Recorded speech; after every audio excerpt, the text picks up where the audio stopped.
Hey folks, Glenn May here with BassResource.com, and if you've been watching my videos for any amount of time now, you know that I like to really take care of my equipment. I make sure that the rods and reels are performing correctly, and I do a lot of checking and maintenance on my boat as well as taking it in for service on a routine basis.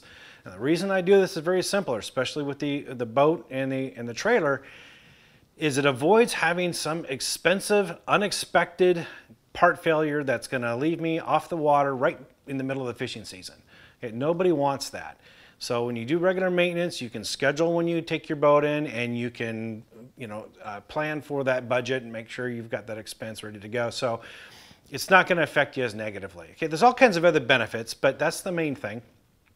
Now, one of the things I do between my annual visits is I make sure that I check everything out thoroughly, at least a couple times a year, and then I give it some routine inspections too. So for example, when I launch the boat and I've gone out fishing, I come back at the end of the day.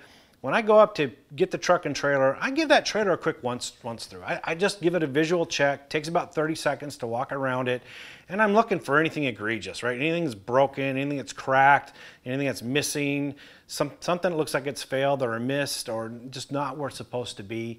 I just look for anything that stands out. And if you do that on a routine basis, you get a pretty good idea of what your trailer looks like. So you know what's amiss when you look at it. So it was upon one of these times when I did this. I came back from the trip. I went to go look at the trailer, and it just by happenstance, the guy next to me had the same exact trailer as me.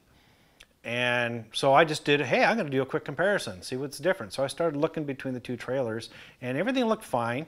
But one thing that I noticed was that the clearance between the tire and the fender, right at the top, his was a lot more than mine. And I did a quick check. I was able to stick more than 3 fingers between the tire and his fender. I had actually 4 almost, plenty of room. I checked mine, and I only had 2 fingers and a little bit of wiggle room. And I went and checked the other side, and I had 3 fingers, but it's pretty snug. I barely got those in there. So, something was wrong. It just wasn't right, and it was a little off. So what I did is I decided to take the trailer to a trailer shop, a place that only works on trailers. They do horse trailers, boat trailers, anything you can pull behind a truck. That's all they do. They work on the suspension and all the other parts on the trailer. I took it there and I told him my findings.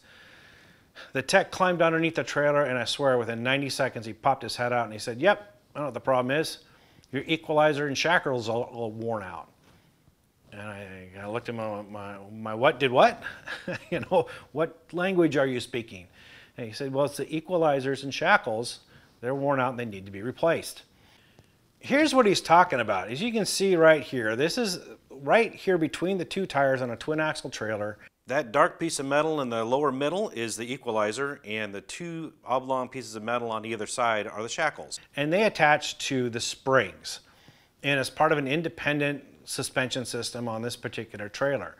Now, I'm going to be the first to tell you right now that not all trailers are made the same, not all manufacturers have the same approach, and this trailer, as a matter of fact, this is a Ranger. The newer Rangers don't even do this anymore, but some other trailers still do. It's just, your mileage may differ. However, what is the same is that they all got metal on metal parts that are moving.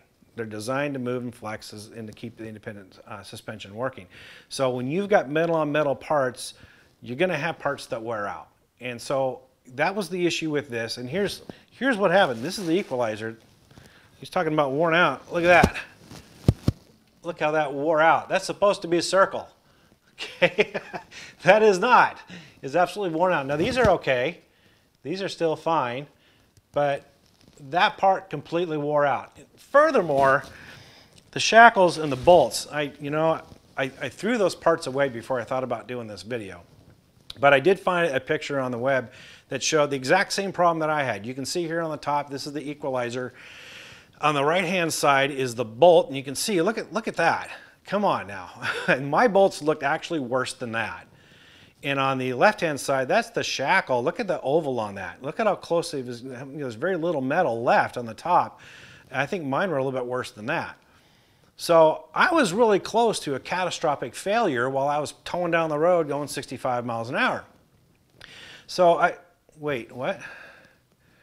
Yeah, okay, you say you go faster than 65 miles an hour. Well, okay, I get that. You know, a lot of people do. They feel very comfortable towing down the road, going faster, 70 plus miles an hour without any issue. The problem is stuff like this.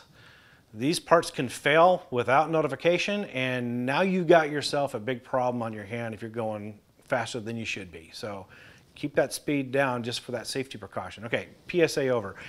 Here's the thing. Here's the key takeaway with these parts here, is I've taken my boat religiously every year for service, and I make sure I have them check more than just the engine. I want them to check the whole trailer, and a lot of people focus just on the bearings. And so I make sure when I talk to the dealership, I want you to check more than the bearings. Tell me how the suspension's doing, the springs, everything else on that trailer. Make sure there's nothing wrong. And I've taken it to 3 different dealerships over the years. This boat is more than 15 years old and has seen many different mechanics. And not a one of them saw this. Not one. Okay, now I'm not going to ding dealerships and say they're bad at this, but what I'm saying is that they're accustomed to doing the routine maintenance. Parts like this, they get worn out over, you know, the course of many years. They don't replace them very often. They may not be looking for that kind of thing.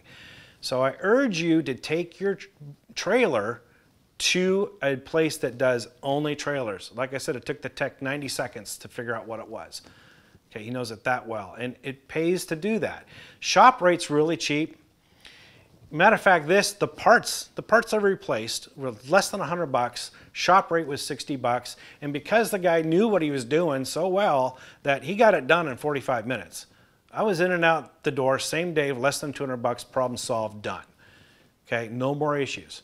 So just, you know, a couple key lessons on this stuff is well trained as you think you are and well experienced as you think you are in these things. If you feel very comfortable mechanically, you just don't know what you don't know. So take it into somebody who's qualified and experienced to do it. Number 2, make sure you do your routine maintenance.